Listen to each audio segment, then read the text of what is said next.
don't think there's a lack of public funding in Scotland. I think there's a lack of common sense in the people that allocate it. And obviously 300,000 per film is not a great amount, but we're working in an industry where most British films get made on average for around about £1 million. It's a standard budget now. A couple of years ago it used to be 2 million. It's gradually just been cut back. I don't think people know what they want in Scotland. The people that are in charge of the funding here. Crowdsourcing seems to be this new way of going.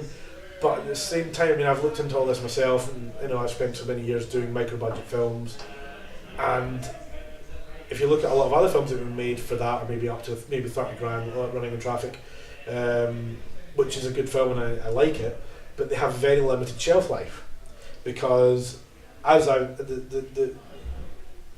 the painful lesson that you learn from doing all these micro-budget and guerrilla films is sooner or later you learn that actually you can't actually skip round the back way and sneak in. It doesn't work like that. You get to a point where you can only get to a certain level, and then you've got to go and play the game with the big boys, or you've got to try.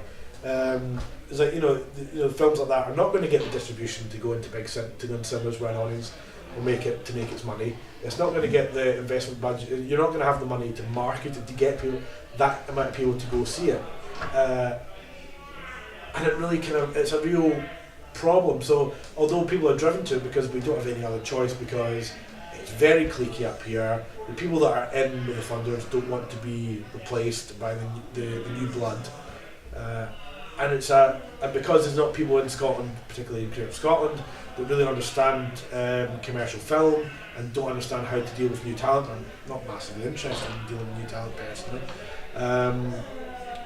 You end up against a brick wall. And these, when you're doing these kind of films, they're great because they refine your skill, your understanding of it. But eventually, you've got to walk step away from that and then go learn about how does it work as a business, and you have to realise how films get sold and how you attract distribution and how you attract this kind of investment.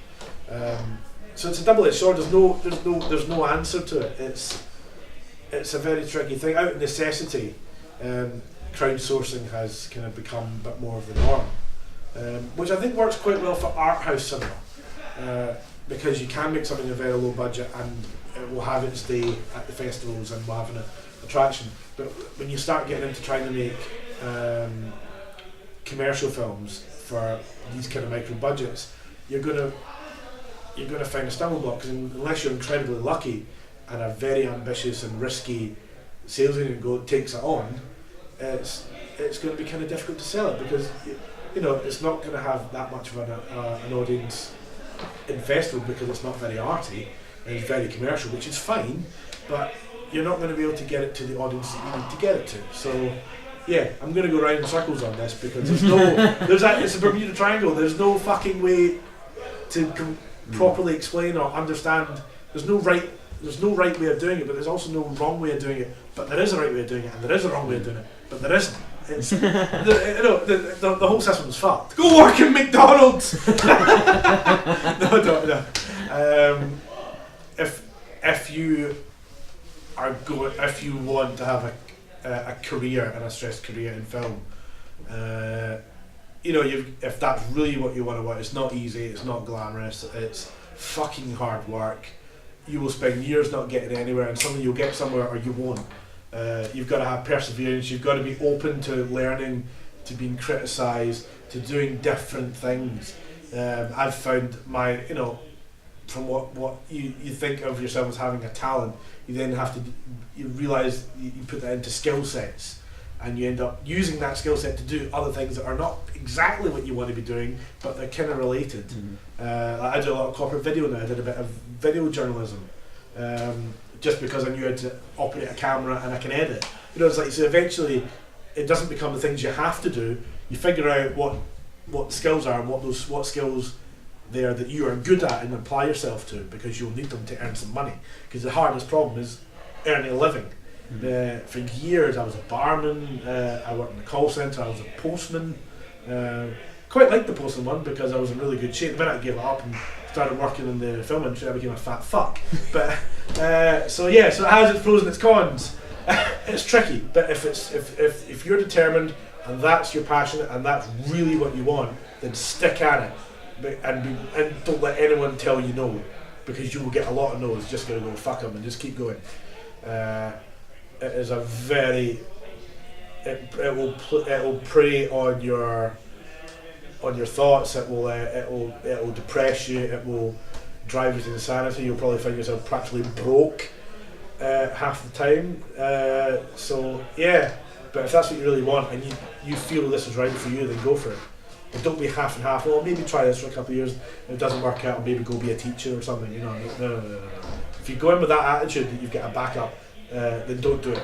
If this is what you want to do, go for it. Cause it's all or nothing. Journey Bound is a rom-com road movie set in the Highlands of Scotland. It's about a young lawyer who's neglected his fiancée, who's gone off to go on a research expedition in the Arctic and leaving from the top of Scotland, and he can't get there. He's got no means of getting there. So his sort of estranged eco-warrior cousin volunteers to give him a lift in his psychedelic taxi cab that runs on vegetable oil. And everything that can go wrong will go wrong. It's a rip-roaring adventure. It's funny, it's poignant, and they just come up against some of the most bizarre and interesting characters you could possibly meet on a road trip. And what's really exciting about it is all the supporting cast are played by very well-known Scottish actors, and it's going to be interesting to see all these people come together, because all these people are known for doing what they do very well.